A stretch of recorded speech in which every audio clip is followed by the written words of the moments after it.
Le Grand Bazar. Le Grand Bazar.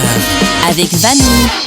Oh, c'est le moment que je préfère, on parle de vin avec vanille et même à cette heure-ci, pas de problème. Ça fait plaisir. Parce qu'il n'y a pas d'heure pour boire un verre, n'est-ce pas Vanille? On en parle, on ne le boit pas.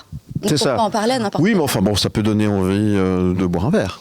Ouais, bon, et t'as Ça remarqué, dépend les points de vue. Moi, j'aime bien le café le matin. Attention, l'abus d'alcool est dangereux pour la santé. t'as remarqué que Chris il s'incruste maintenant Oui, non, mais parce que dans la chronique de Vanille. Il m'a dit que ouais, je préfère la bière, mais il est quand même là quand on parle de vin. Merci à Chris d'être là. Avec plaisir. Mais depuis que Chris, tu as participé au quiz d'hier et que tu as fait un sans faute finalement, Ah ouais, non mais tu t'es dit pourquoi pas rester Non, quoi. mais j'aime le vin. Sans faute, c'est beaucoup quand même. Hein. Alors on va parler d'une actu quand même concernant le vin, c'est toujours intéressant, mais j'ai voulu parler d'une actu positive, ça fait pas de mal non plus. Ouais. Est-ce que l'un d'entre vous a déjà goûté du vin orange? Oui. Et alors? Non. Alors moi, je suis pas méga fan. Bon, bah voilà. On mélange du blanc et du rouge ou bien? Non, mais faut expliquer ce que c'est. Non, mais c'est. Donc c'est la couleur. Donc un vin de couleur orange, donc avec alcool, et j'imagine bien sûr.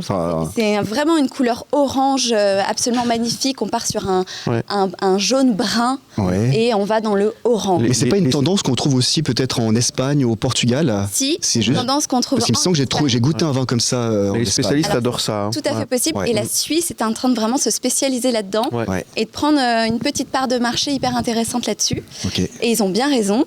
Alors, tu demandais comment c'est fait le vin orange. En fait, c'est un vin blanc, mais qui est vinifié comme un vin rouge. Les raisins vont fermenter avec la peau. Et donc, vu qu'ils gardent leur peau, ça jaunit. Et ça tire sur le orange en vieillissant. Okay. Donc c'est hyper intéressant. Donc la couleur, comme je te disais, c'est doré orangé. Ça a un côté tannique et surtout un vrai tannique. caractère. Ouais, c'est très particulier. C'est peut-être pour ça que ça me dérange un peu. Il y en a des excellents. Oui. Alors sans doute. Alors du coup, très alcoolisé. Ouais. Je pense. Alors non, pas spécialement. On n'est pas forcément plus alcoolisé. Mais avec le sucre, moi il semble que ça tourne plus vite la tête, non? C'est peut-être pas l'effet sangria. Non, je sais pas. Peut-être c'est l'effet sangria avec moi. Plus de sucre. Oui, je pas autre chose. Sucré, tu penses vin sucré, donc forcément on le boit plus vite. On en boit peut-être plus et ça tourne plus vite. Alors oui, je trouve que c'est ça aussi qu'on en boit plus facilement, un peu comme du sirop. Exactement, mais c'est pas ultra sucré non plus. Au contraire, il y en a qui sont pas du tout sucrés dans les vins oranges. Mais je comprends que on imagine en fait quelque chose de très concentré, un peu comme le Porto, c'est ça, et du coup un peu plus sucré, mais non, c'est pas le cas. Alors les pionniers suisses maîtrisent à fond cette macération qu'on appelle longue, c'est incroyable, avec des levures indigènes pour la Suisse et souvent dans des amphores. C'est ça qui est incroyable, c'est qu'ils font vieillir le vin dans des amphores. Et en Suisse, il y a pas mal de vignerons qui le font. Donc c'est super intéressant, je ne sais pas si vous avez déjà vu, mais c'est très beau à voir. C'est beau, ouais. Alors, il commence à être remarqué, ces vins oranges en Suisse, avec des médailles, des articles dans la presse spécialisée et des sommeliers internationaux qui, du coup, commencent à les ajouter à la carte des restaurants du monde. Donc, c'est vraiment un truc sur lequel on peut briller en Suisse. Ouais, effectivement, les spécialistes aiment beaucoup ça. C'est vrai que c'est peut-être aussi une question d'habitude. Hein. C'est comme les vins jaunes, c'est aussi très, très compliqué. Ça a un goût particulier.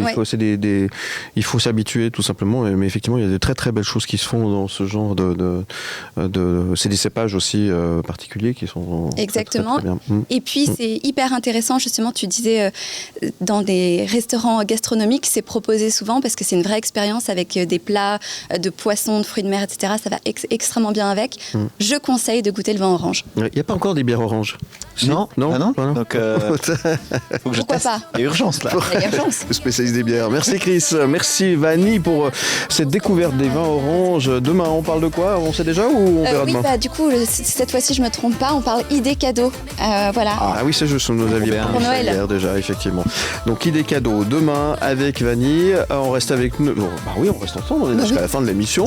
Vous ne bougez pas, à tout de suite, toujours du côté de Cine Étoile Mal et Lumière, au Café Corto. À tout de suite. Ne bougez pas, le Grand Bazar revient dans un instant. Que aquí no se termina.